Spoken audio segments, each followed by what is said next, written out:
psychologie des foules et analyse du moi, 1921. L'opposition entre la psychologie individuelle et la psychologie sociale ou psychologie des foules, qui peut bien à première vue nous paraître très importante, perd beaucoup de son acuité si on l'examine à fond. Certes, la psychologie individuelle a pour objet l'homme isolé et elle cherche à savoir par quelle voie celui-ci tente d'obtenir la satisfaction de ses motions pulsionnelles, mais ce faisant, elle n'est que rarement, dans certaines conditions exceptionnelles, en mesure de faire abstraction des relations de cet individu avec les autres. Dans la vie psychique de l'individu pris isolément, l'autre intervient très régulièrement en tant que modèle, soutien et adversaire, et de ce fait la psychologie individuelle est aussi d'emblée et simultanément une psychologie sociale, en ce sens élargi mais parfaitement justifié. Les rapports de l'individu à ses parents et à ses frères et sœurs, à son objet d'amour, à son professeur et à son médecin, donc toutes les relations qui ont jusqu'à présent fait l'objet privilégié de l'investigation psychanalytique, peuvent revendiquer d'être considérés comme phénomènes sociaux et s'opposent alors à certains autres processus que nous nommons narcissiques, dans lesquels la satisfaction pulsionnelle se soustrait à l'influence d'autres personnes, ou y renonce. L'opposition entre les actes psychiques sociaux et narcissiques, Bleuler dirait peut-être autistique, se situe donc exactement à l'intérieur même du domaine de la psychologie individuelle et n'est pas de nature à séparer celle-ci d'une psychologie sociale ou psychologie des foules. Dans les rapports dont il a été question aux parents et aux frères et sœurs, à la bien-aimée, à l'ami, au professeur et au médecin, l'individu ne subit jamais que l'influence d'une seule personne ou d'un très petit nombre de personnes dont chacune a acquis pour lui une importance énorme. Or, on s'est habitué, quand on parle de psychologie sociale ou de psychologie des foules, à faire abstraction de ces relations et à isoler comme objet de la recherche l'influence exercée simultanément sur l'individu par un grand nombre de personnes avec lesquelles il est lié de quelque manière, alors que par ailleurs, elles peuvent bien à maint égard lui être étrangères. La psychologie des foules traite donc de l'homme isolé en tant que membre d'une lignée, d'un peuple, d'une caste, d'une classe, d'une institution, ou en tant que partie d'un agrégat humain qui s'organise en foule pour un temps donné, dans un but déterminé. L'ensemble des relations naturelles ainsi rompues, on ne fut pas loin de considérer les phénomènes qui apparaissent dans ces conditions particulières comme des expressions d'une pulsion particulière, irréductible à une analyse poussée, la pulsion sociale. Herd, instinct, group mind, instinct grégaire, esprit de groupe, qui dans d'autres situations ne se manifeste pas. Mais pourtant, qu'il nous soit permis de soulever cette objection, il nous en coûte d'accorder au facteur nombre une importance telle qu'il lui serait possible d'éveiller à lui seul, dans la vie psychique de l'homme, une pulsion nouvelle et ordinairement non activée. Nos supputations sont de ce fait orientées vers deux autres possibilités: que la pulsion sociale puisse être non originaire et non décomposable, et que les débuts de sa formation puissent être trouvés dans un cercle plus étroit, comme par exemple celui de la famille. La psychologie des foules, bien qu'elle en soit encore à ses débuts, englobe une infinité de problèmes particuliers qui échappent encore à notre vue et confrontent l'investigateur à des tâches innombrables qui ne sont à l'heure actuelle même pas différenciées. Le simple regroupement des divers modes de formation en foule et la description des phénomènes psychiques qui s'y expriment requièrent une grande dépense dans le domaine de l'observation et de l'exposition et ont déjà donné naissance à une riche littérature. Qui comparera la minceur de cet opuscule à l'ampleur de la psychologie des foules n'aura pas tort de supposer dès l'abord que ne sont traités ici qu'un petit nombre de points de l'ensemble de la matière. D'ailleurs, il n'y aura en réalité que quelques questions auxquelles la recherche en profondeur propre à la psychanalyse portera un intérêt particulier. La peinture de l'âme des foules par le bon. Plutôt que de partir d'une définition, il vaut mieux, semble-t-il, commencer par se reporter au monde des phénomènes et en tirer quelques faits particulièrement frappants et caractéristiques qui pourront être le point de départ de notre investigation. Nous parvenons à l'un et à l'autre en citant un extrait du livre devenu justement célèbre de Le Bon, Psychologie des foules, 1912. Comprenons-nous bien, une fois encore, quel est l'état de la question: si la psychologie qui s'attache aux dispositions, motions pulsionnelles, mobiles, desseins d'un homme isolé, jusque dans ses actions et ses relations assez proches, avait résolu la totalité de ses problèmes et percé à jour cet ensemble de connexions, elle verrait soudain surgir devant elle un nouveau problème non résolu. Il lui faudrait expliquer ce fait surprenant que cet individu, devenu pour elle compréhensible, sent, pense et agit sous l'effet d'une condition déterminée, d'une manière toute différente de ce qu'on attendait de lui. Et cette condition, c'est l'entrée dans les rangs d'une multitude d'hommes qui a acquis la qualité d'une foule psychologique. Qu'est-ce donc une foule? D'où tire-t-elle sa capacité d'influencer de façon déterminante la vie psychique de l'individu pris isolément? Et en quoi consiste la modification psychique qu'elle impose à cet individu? Répondre à ces trois questions est la tâche d'une psychologie des foules théorique. La meilleure manière d'attaquer cette tâche est manifestement de partir de la troisième question. C'est l'observation de la réaction individuelle modifiée qui fournit à la psychologie des foules sa matière. Tout essai d'explication ne doit-il pas être précédé d'une description de ce qui est à expliquer? Je laisse ici la parole à Lebon. Il dit: le fait le plus frappant présenté par une foule psychologique est le suivant. Quels que soient les individus qui la composent, quelque semblables ou dissemblables que puisse être leur genre de vie, leurs occupations, leur caractère ou leur intelligence, le seul fait qu'ils sont transformés en foule les dote d'une sorte d'âme collective. Cette âme les fait sentir, penser et agir d'une façon tout à fait différente de celle dont sentirait, penserait et agirait chacun d'eux isolément. Certaines idées, certains sentiments ne surgissent ou ne se transforment en actes que chez les individus en foule.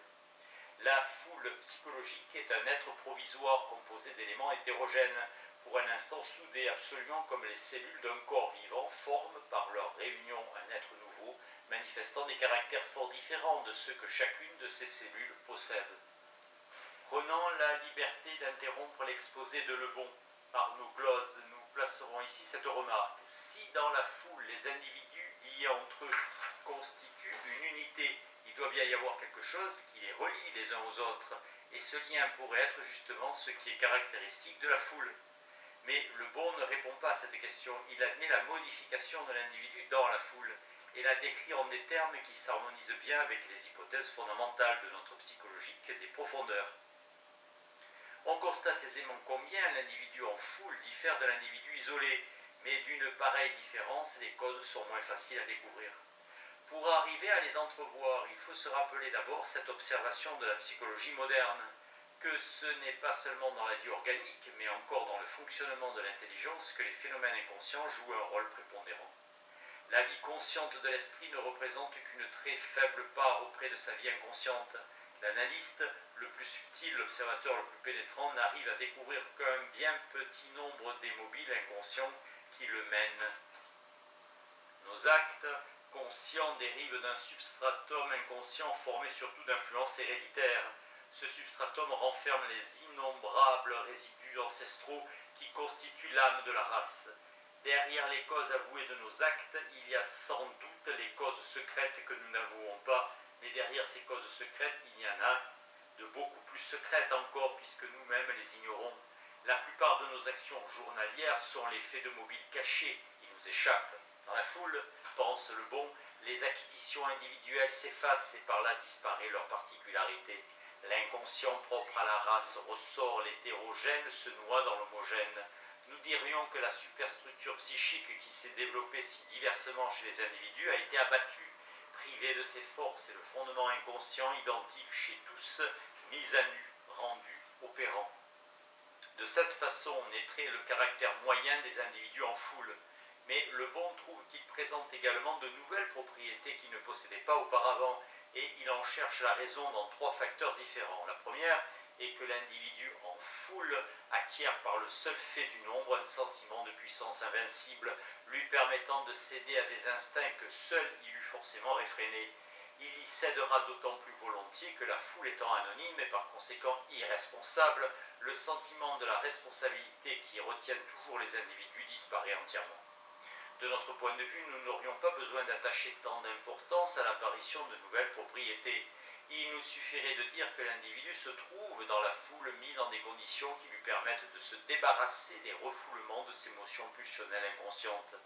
Les propriétés apparemment nouvelles qu'il présente alors sont justement les manifestations de cet inconscient dans lequel assurément tout le mal de l'âme humaine est contenu de façon constitutive. La disparition dans ces conditions de la conscience morale ou du sentiment de responsabilité n'offre aucune difficulté à notre entendement. Nous avions depuis longtemps affirmé que le noyau de cette soi-disant conscience est fait d'angoisse sociale. Une certaine différence entre la conception de Le Bon et la nôtre résulte de ce que son concept d'inconscient ne coïncide pas totalement avec celui adopté par la psychanalyse. L'inconscient de Le Bon inclut avant tout les caractères les plus profonds de l'âme de la race, laquelle, à vrai dire, n'entre pas en ligne de compte pour la psychanalyse individuelle. Nous ne nions certes pas que le noyau du moi, le ça comme je l'ai nommé plus tard, auquel appartient l'héritage archaïque de l'âme humaine, soit inconscient, mais nous distinguons en dehors de lui le refoulé inconscient qui est issu d'une partie de cet héritage. Le concept de refoulé manque chez Le Bon. Une seconde cause, la contagion mentale, intervient également pour déterminer chez les foules la manifestation de caractères spéciaux et en même temps leur orientation. La contagion est un phénomène aisé à constater mais non expliqué encore et qu'il faut rattacher au phénomène d'ordre hypnotique que nous étudierons dans un instant. Chez une foule, tout sentiment, tout acte est contagieux et contagieux à ce point que l'individu sacrifie très facilement son intérêt personnel à l'intérêt collectif. C'est là une aptitude contraire à sa nature et dont l'homme ne devient guère capable que lorsqu'il fait partie d'une foule. C'est sur cette dernière assertion que nous fonderons ultérieurement une importante hypothèse. Une troisième cause, et de beaucoup la plus importante, détermine dans les individus en foule des caractères spéciaux parfois fort opposés à ceux de l'individu isolé. Je veux parler de la suggestibilité dont la contagion mentionnée plus haut n'est d'ailleurs qu'un effet. Pour comprendre ce phénomène, il faut avoir présente à l'esprit certaines découvertes récentes de la physiologie.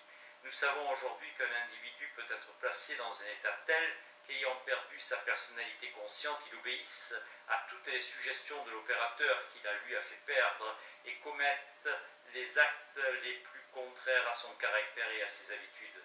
Or, des observations attentives paraissent prouver que l'individu plongé depuis quelque temps au sein d'une foule agissante tombe bientôt par suite des effluves qui s'en dégagent ou pour toute autre cause ignorée dans un état particulier, se rapprochant beaucoup de l'état de fascination de l'hypnotisé entre les mains de son hypnotiseur. La personnalité consciente est évanouie, la volonté et le discernement abolis. Sentiments et pensées sont alors orientés dans le sens déterminé par l'hypnotiseur. Tel est à peu près l'état de l'individu faisant partie d'une foule. Il n'est plus conscient de ses actes, chez lui comme chez l'hypnotisé, tandis que certaines facultés sont détruites, d'autres peuvent être amenées à un état d'exaltation extrême. L'influence d'une suggestion le lancera avec une irrésistible impétuosité vers l'accomplissement de certains actes, impétuosité plus irrésistible encore dans les foules que chez le sujet hypnotisé, car la suggestion étant la même pour tous les individus, s'exagère en devenant réciproque. Donc, évanouissement de la personnalité consciente, prédominance de la personnalité inconsciente, orientation par voie de suggestion et de contagion des sentiments et des idées dans un même sens, tendance à transformer immédiatement en acte les idées suggérées. Tels sont les principaux caractères de l'individu en foule. Il n'est plus lui-même, mais un automate que sa volonté est devenue impuissante à guider. J'ai fait cette situation aussi longue pour confirmer que Le Bon définit l'état de l'individu dans la foule comme étant véritablement hypnotique et ne se contente pas par exemple de le comparer à un tel état. Nous n'avons ici nul dessein de contredire, nous voulons seulement faire ressortir que les deux dernières causes de la modification de l'individu dans la foule, la contagion et la suggestibilité accrue, ne sont manifestement pas de même nature étant donné que la contagion doit bien aussi être considérée comme expression de la suggestibilité. Les effets de ces deux facteurs ne nous semblent pas non plus nettement distingués dans le texte de Le Bon. Nous donnons peut-être la meilleure interprétation de ces propos si nous rattachons la contagion à l'action que les membres de la foule, pris isolément, exercent les uns sur les autres, tandis que les manifestations de suggestion dans la foule assimilées au phénomène de l'influence hypnotique renvoient à une autre source. Mais laquelle ? Nous ne pouvons ressentir que comme une notable lacune le fait que l'une des pièces maîtresses de cette assimilation, à savoir la personne qui, pour la foule, remplace l'hypnotiseur, n'est pas mentionnée dans l'exposé de Le Bon. Il distingue toutefois de cette influence fascinante laissée dans l'ombre l'action contagieuse que les individus exercent les uns sur les autres, par laquelle la suggestion première se trouve renforcée. Voici encore un point de vue important pour l'examen de l'individu en foule. Par le fait seul qu'il fait partie d'une foule, l'homme descend donc plusieurs degrés sur l'échelle de la civilisation. Isolé, c'était peut-être un individu cultivé. En foule, c'est un instinctif, par conséquent un barbare. Il a la spontanéité, la violence, la férocité et aussi les enthousiasmes et les héroïsmes des êtres primitifs. Il s'étend encore tout particulièrement sur la baisse du rendement intellectuel qui affecte l'individu absorbé par la foule. Tout homme, pour peu qu'on le considère isolément, est plus ou moins intelligent et raisonnable. Sont-ils incorporés? Il vous en ressort un seul imbécile. Quittons maintenant l'homme isolé et tournons-nous vers la description de l'âme des foules, telle que le bon l'esquisse. Il n'y a là pas un seul trait dont la reconnaissance des origines et la classification présenteraient des difficultés pour le psychanalyste. Le bon nous indique lui-même la voie en montrant la similitude qui existe avec la vie psychique des primitifs et des enfants. La foule est impulsive, mobile, irritable. Elle est conduite presque exclusivement par l'inconscient. Les impulsions auxquelles la foule obéit peuvent, selon les circonstances, être généreuses ou cruelles, héroïques ou pusillanimes, mais en tout cas, elles sont si impérieuses que l'intérêt personnel et même l'intérêt de la conservation s'effacera devant elles. Rien chez elle n'est prémédité, même si elle veut les choses avec frénésie, ce n'est toutefois pas pour longtemps, elle est incapable de volonté durable, elle ne supporte aucun délai entre son désir et la réalisation de ce qu'elle désire. Elle a un sentiment de toute puissance. Pour l'individu, dans la foule, la notion d'impossible disparaît. La foule est extraordinairement suggestible et crédule, elle est dépourvue d'esprit critique. L'invraisemblable n'existe pas pour elle. Elle pense par images qui s'évoquent les unes des autres par association, telles qu'elles surviennent chez l'homme isolé, lorsque donne libre cours à son imagination et dont aucune instance rationnelle ne mesure la conformité à la réalité. Les sentiments de la foule sont toujours très simples et très exagérés. La foule ne connaît donc ni doute ni incertitude. Quand nous interprétons les rêves auxquels nous devons justement notre meilleure connaissance de la vie psychique inconsciente, nous suivons la règle technique qui consiste à faire abstraction du doute et de l'incertitude apparaissant dans le récit du rêve et à traiter chaque élément du rêve manifeste comme ayant un égal degré de certitude. Nous faisons dériver doute et incertitude des effets de la censure à laquelle est soumis le travail du rêve, et nous admettons que les pensées primaires du rêve ignorent le doute et l'incertitude en tant qu'opération critique. En tant que contenu, ils peuvent naturellement apparaître comme n'importe quoi d'autre dans les restes diurnes qui conduisent au rêve. Dans Interprétation du rêve, 1922. La foule va tout de suite aux extrêmes, le soupçon énoncé se transforme aussitôt chez elle en évidence indiscutable, un commencement d'antipathie devient une haine féroce. Déjà portée à tous les extrêmes, la foule n'est également stimulée que par des excitations excessives. Qui veut agir sur elle n'a nul besoin de mesurer la logique de ses arguments, il lui faut brosser les tableaux les plus vigoureux, exagérer et toujours répéter la même chose. Ne gardant aucun doute sur la vérité et l'erreur, et possédant de ce fait la notion claire de sa grande force, la foule est aussi intolérante que pleine de foi en l'autorité. Elle respecte la force et ne se laisse que médiocrement influencer par la bonté, qui ne représente pour elle qu'une sorte de faiblesse. Ce qu'elle exige de ses héros, c'est de la force et même de la brutalité. Elle veut être dominée et opprimée et craindre son maître. Elle fait foncièrement conservatrice. En fait, foncièrement conservatrice, elle a une profonde horreur de toute nouveauté et de tous les progrès et un respect sans borne de la tradition.